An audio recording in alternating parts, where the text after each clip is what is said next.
the Jacksonville Jaguars has surprised everyone this year. And when it comes to them, they could be going to their first ever Super Bowl this Sunday. So when it comes to this, I think I'm going to develop a game plan for the Jaguars to develop to try to defeat the New England Patriots in Foxborough. Now, I don't think this is a sure win from Jacksonville. Obviously, it can go either way. Obviously, the Patriots definitely do have a chance. They obviously are playing in New England, and the Jaguars are fairly new to this whole like playoff thing and whatnot. But overall, I'm just going to do a video about what the Jaguars need to do to win this football game. Now, I'm going to start off with the defensive game plan. I think one thing for sure, the Jaguars need to play man defense. When you look at their style of defense, they can definitely sack the quarterback and they can definitely cover receivers one-on-one. Jalen Ramsey is like a Patrick Peterson-esque cornerback out there. And AJ Boye kind of reminds me a little bit like a Malcolm Butler. So you obviously have these quality players, and I definitely think their weakness is at their safety position, but Deshaun Gibson and Barry Church are quality safeties. And overall, when it comes to their names or being on paper, they're definitely strong. I mean, their defensive line is by far the best part. I mean, Calais Campbell, Dante Fowler Jr., I mean, Malik Jackson can show up here and there. And their linebacker core is great with Smith and Jack. So overall, there's a lot of talent right there. But I definitely think that man coverage would help. And also, New England tends to run on the inside. And if you play that man coverage, that can definitely help. Now, the Jaguars' defense, yeah, sure, on paper, it feels like all its gaps are filled up and whatnot. But when it comes to running backs, I think they can be exploited. Exploit them with the running backs. I think partially the reason why they had so much success this year is partially because in the division, running back play wasn't super stellar in their division. I mean, AFC South, you look at Indianapolis, I mean, Frank Gore is not super great. I mean, he can still play, but Lamar Jackson isn't super great. And if you look at DeMarco Murray and Derrick Henry, they're not super great either. So to put that in perspective, I think the idea if you play that man coverage, it would limit the running backs. And I definitely think that a Miles Jack or Smith can play one-on-one with a Dion Lewis or a James White easily, hands down. And when it comes to this, I think when it comes to the secondary, I would definitely put Jalen Ramsey on Rob Gronkowski for sure because he's a big guy that can run up and down the field with him. And that's definitely something that you would want to see. And just because, like, Gronk is nearly uncoverable. So you might as well put the guy that can cover him the best. I mean, it's the most logical choice. He's tall, he's fast, and he can get physical. And that's what you need from a cornerback to cover Rob Gronkowski. Obviously, cornerbacks usually don't cover tight ends that often, but every once in a while you see Rob Gronkowski get lined up as and the Z or the X, mostly the X. And then when it comes to AJ Boye, I would put him on Amendola. Now, obviously, I think a lot of people look at Brandon Cooks. Brandon Cooks is the better player. But how New England functions, they like those little short wide receivers, typically white guys, little white guys. And I think AJ Boye is more than capable enough to cover those guys in the slot. When he was in Houston, he definitely could cover the slot guys there. And when it came to that and all, and how Bill O'Brien runs his football is very similar to how the Patriots run football. And when they had DeAndre Hopkins line up in the slot, who's a very quality wide receiver, you put AJ Boye, probably covered DeAndre Hopkins alive.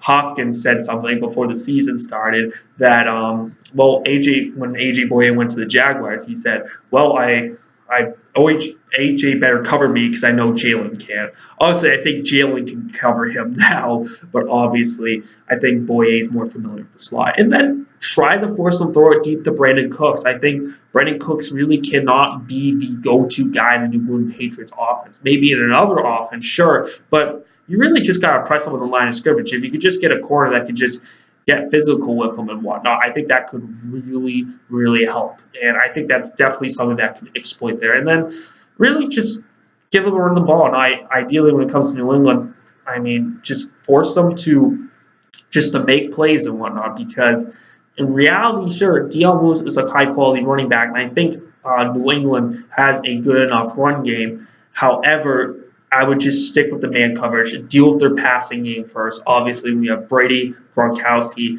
That's a very, very dangerous combo right there. Focus on the passing game and whatnot. Now, when it comes to our offensive game plan, I would definitely consider doing a death by paper cuts kind of running style with Leonard Fournette. Just keep running the ball. I think I'm looking at this. I think Leonard Fournette is a very physical running back, and sure, he might only get 3 yards like a carry with some of these runs and whatnot, but that's who he is. He gets under 4 yards a carry. That's what he averages. Just do a death by caper. Just try to get physical. Try to tire them out and whatnot. And then, sometimes if you just keep on hitting, eventually you're going to get a long run back. And obviously, Leonard Fournette is more than capable enough to take it to the house.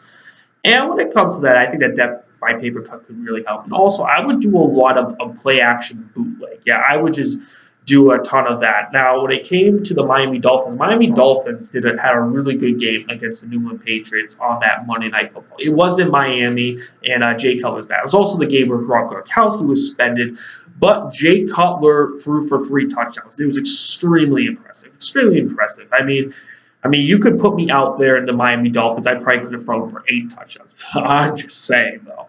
So when I put this all in perspective, that bootleg really helped, and New England really had struggled to do that. When I look at teams, they didn't really emphasize stopping the bootleg. I felt like the Bills, they're like, you should do a little bit more bootleg, and they really kind of didn't do enough of it. Same thing with the Tennessee Titans, where you are a running football team, and you have Marcus Mariota, who runs a 4.5. That's running back speed right there. So overall, they just didn't do that. They just didn't deliver. And I think Blake Bortles, yeah, sure, I've seen him try to do the bootleg against the Buffalo Bills and all of that, but you got to at least try it. And ideally, obviously, you can argue the Bills' defense is better than the New England Patriots even. You can definitely certainly argue that. So I think if you put Bortles right there, and Bortles can move, believe it or not. Bortles actually has some wheels to him. Obviously, he's not the super fastest guy in the wheel world, but he can definitely move just enough. He's kind of like a Ben Roethlisberger, obviously. He can survive out there, and I think he can do that bootleg. And obviously, Bortles, not a great quarterback. He could be like Trent Dilfer 2.0, but obviously his touchdown to interception ratio is actually better than Marcus Mariota. And also, let's look at the quarterbacks that have beaten New England in the past. Eli Manning, you got Joe Flacco, Mark Sanchez. Not the greatest quarterbacks in the world, if you tell me. And Blake Bortles could be that quarterback that could beat him and whatnot. And when it comes to the goal line, the Patriots like to commit a lot. And obviously, you got to be able to score touchdowns against the Patriots. So I think, you got to score touchdowns either way. But the Patriots will tend to commit, and they will act very aggressively. Take advantage. They will sometimes leave the second string tight end uncovered. Blake Bortles going to fire and throw him. Similar to what happened in one of the touchdowns in the Steelers game. I forget who the tight end they throw to, but they were throwing to these backup tight ends, and I think that strategy really helps and whatnot. And when it comes to special teams, obviously, according to Mike Lombardi, special teams means a lot to the New England Patriots. I think ideally, if you could just sack Brady and let's just say to get the ball to the 25-yard line, let's just say they lose 7 yards at the 18, you punt it away, you drive off the field a little more, you keep on pressing them. So if the Jaguars offense can somehow get to the 50-yard line, and let's just say they punt it or something, let's just say Tom Brady gets it or the Patriots offense gets it at the 5-yard line and whatnot. There's a chance of a safety right there of that quality of a D-line, and the Patriots' lack of stellar offensive line that has definitely regressed from 2016 to 2017. I think you should definitely consider. And obviously, they've gone turnovers right in the other team's own territory. So that's definitely something I would consider right there. But when it comes to this overall, this game can really go either way. But I definitely think the Jaguars have a real good chance to win this game. And I think the game plan that I have proposed is more than capable enough, or just capable enough to beat the Patriots this Sunday at 3:05 p.m.